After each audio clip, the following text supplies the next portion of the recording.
अंतर्गत आज हम पढ़ने जा रहे हैं आदि री टू डवह शह प्रत्यय से चोटो लशक्व तद्विते। अब हम प्रारंभ करते हैं आदि री टू डवह उपदेशे धातो आद्यः यी टू डवह इतः स्युः, अर्थात उपदेश में धातु के आदि यी टू और डू इत संज्ञक होते हैं। अब देखिए इसमें अनुवृत्ति आई है उपदेशे और इत की। ये अनुवृत्ति कहाँ से आई है? ये आई है उपदेशे अज अनुनासिक इत सूत्र से। यहाँ हमें उदाहरण में धातु के उदाहरण लेने हैं। ये दृशा को हम इस प्रकार से समझते हैं,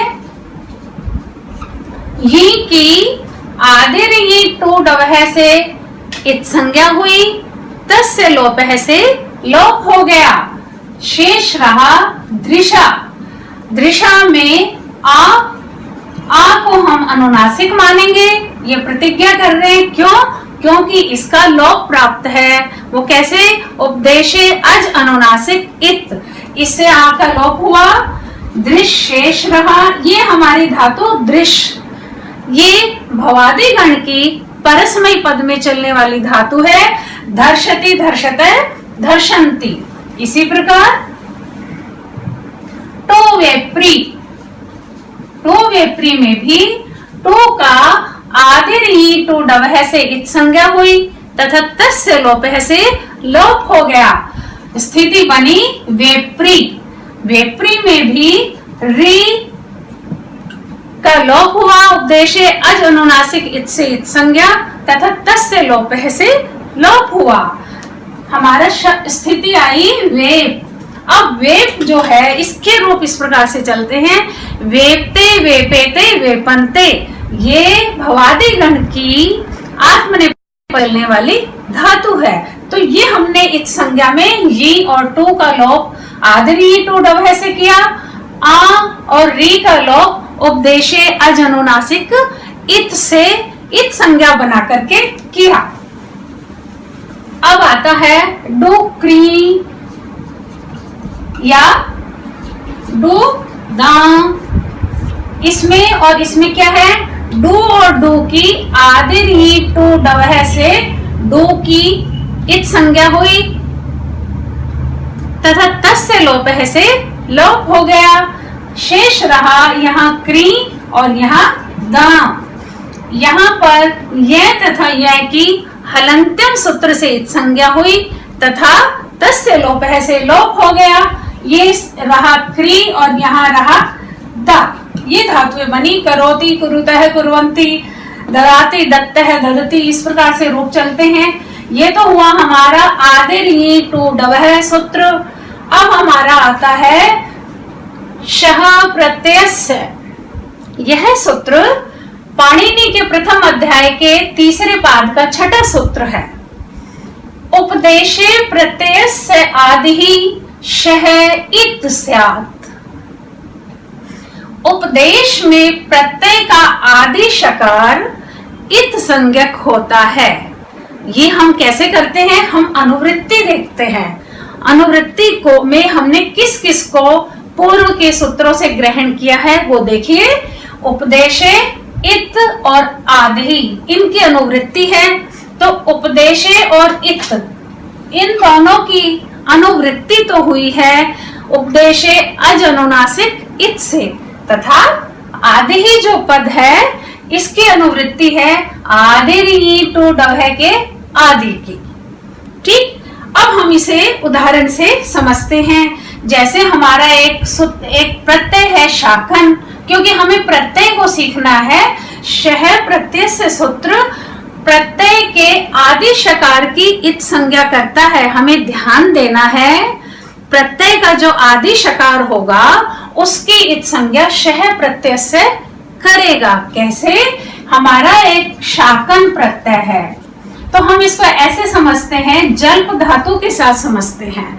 जल्प धन शाकन, शाकन में शय की इत संज्ञा हुई शह प्रत्यय से। अब हमारी स्थिति शेष रही जल्प धन आकन, और इसका तस् से लोप है से लोप हुआ है।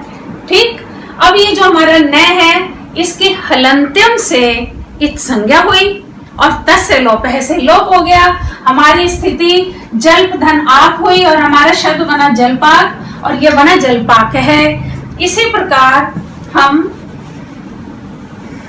श्वन प्रत्यय को समझेंगे, जैसे नृत धन श्वन, श्वन में श की इत संज्ञा हुई शह प्रत्यय से, गुण शेष रहा, न की हुई हलंत्यम से इत संज्ञा और तस् से लोप है से लोप हो गया। हमारी जो स्थिति शेष रहती है वो बनती है नृत धन वो के लिए एक सूत्र आता है बच्चों, युवर नाकऊ।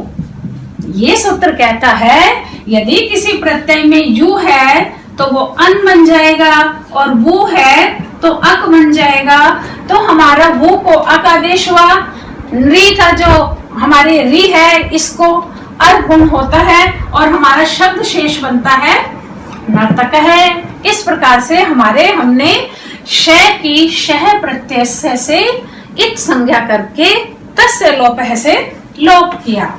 अब हमारा आता है आगे सूत्र चू टू, चू टू बड़ा ऊ है यानी चू टू चवर्ग और टवर्ग, प्रत्यादौ चू टू इतौ स्याताम ये द्विवचन है, इसलिए प्रत्यय के आदि में चवर्ग या टवर्ग हो तो उनकी इत संज्ञा होती है। हमें अनुवृत्ति में ध्यान देना है बच्चों, किस किस की अनुवृत्ति है, उपदेशे इत आदि ही प्रत्यय से। अब उपदेशे इत इसकी अनुवृत्ति हुई है उपदेशे अजनुनासिक इत से, आदि की हुई है आदि टू डवह से और प्रत्यय से कहां से आया, ये आया शह प्रत्यय से। ठीक है, अब हम इसको उदाहरण से समझते हैं। कैसे समझेंगे, जैसे हमारा एक शब्द है राम धन जस। जस बच्चों सुप प्रत्यय है, सु औ जस प्रथमा विभक्ति बहुवचन। ठीक है, अब प्रथमा विभक्ति बहुवचन में जस बनता है अपना। जस में जय की इत संज्ञा किससे हुई, चूटू। क्यों, चूटू में कौन कौन आता है, चू में आता है चे छे जे झे य, टू में आता है टे ठे डढ़ अण, तो हमारा जय जय छे जय। ठीक है, हमने इसकी इत संज्ञा कर दी और इत संज्ञा करके हमने लोप कर दिया। अब हमारी स्थिति बनी राम धन अस। अब बच्चों एक बहुत महत्वपूर्ण बात आती है, ये आती है से की। से आता है हलंत्यम सूत्र। हलंत्यम क्या कहता है, उपदेश में अंतिम हल की संज्ञा होती है, लेकिन यहाँ ऐसा नहीं है। क्यों, इसके लिए एक सूत्र आता है न विभक्तौ तुस्महा। जो विभक्ति संज्ञक होते हैं प्रत्यय, उनमें यदि तू या से यानी सकार, में यानी मकार ये हो तो उनकी इत संज्ञा नहीं होती और उनका लोप नहीं होता।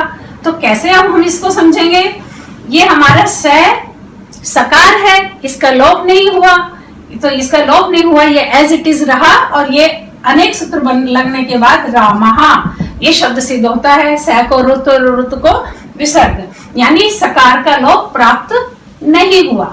अब हम आते हैं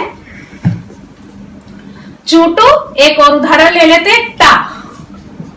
इसको हम राम शब्द के पीछे ही लगा देते, राम धन टा। ये हम उसका उदाहरण कर रहे हैं हमारे ता यसी यत्स मिनात्स्या का। ठीक है, टा के टे की लोप हुआ, पहले तो टा यसी यत्स मिनात्स्या से इसकी टा की चूटू से टित संज्ञा हुई, टित संज्ञा होकर के लोप, और हमारा जो इन शेष हुआ टा यसी यस मिनात्स्या से ये रामेण शब्द अट कुम वगैरह सूत्र लग करके बनते हैं। तो यह टे की इत संज्ञा हुई, यानी ये टित प्रत्यय है। अब इसी क्रम में हम आगे आ जाते हैं चू टू, ये दोनों हमने समझे हैं। आगे हम आते हैं लशक तद्दिते। लशक क्व तद्धिते का क्या अर्थ है? उपदेशे तद्धित वर्ज प्रत्याद्या लश कवर्गा इतः स्यु, अर्थात तद्धित प्रत्ययों को छोड़ करके उपदेश में प्रत्ययों के आदि लकार, शकार तथा कवर्ग की इत संज्ञा होती है। अब इसमें किस किस की अनुवृत्ति आई है?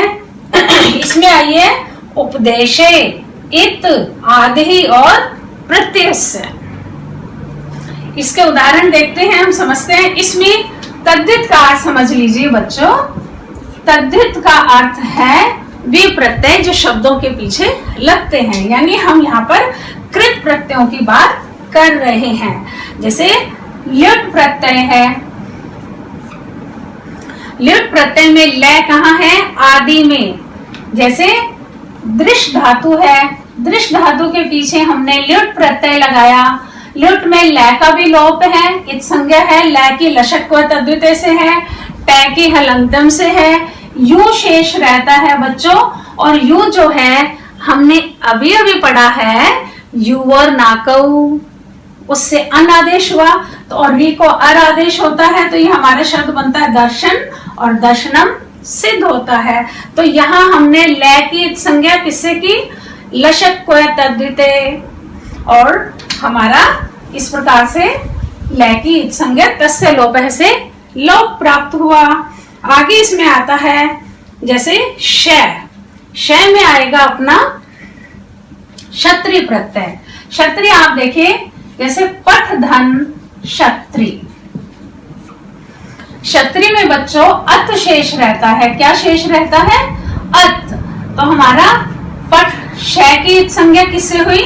लशक व तद्धिते से शय की इत संज्ञा, और जो री है इसको अनुनासिक मान करके उपदेशे अज अनुनासिक इत से इत संज्ञा की।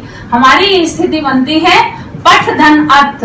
और फिर इसमें क्योंकि ये प्रत्यय शित है, शित प्रत्यय होने से ए का ए यानी शप विकरण लग जाता है, तो यहाँ हमारी स्थिति बनती है पठ ए और अत। अब हमारे ए और ए में दीर्घ संधि होनी चाहिए थी, लेकिन ये दीर्घ संधि नहीं हुई। इसको अतो गुणे से पर रूप आदेश हुआ और हमारा शब्द सिद्ध होता है पठक। तो इस प्रकार हम देखते हैं कि किस प्रकार से सूत्रों के द्वारा इत संज्ञा की जाती है और तस्य लोपः से लोप होता है। तो हमने आदरी टूडव है शह प्रत्यय से चोटू और लशक तद्धिते सूत्रों को सीखा है।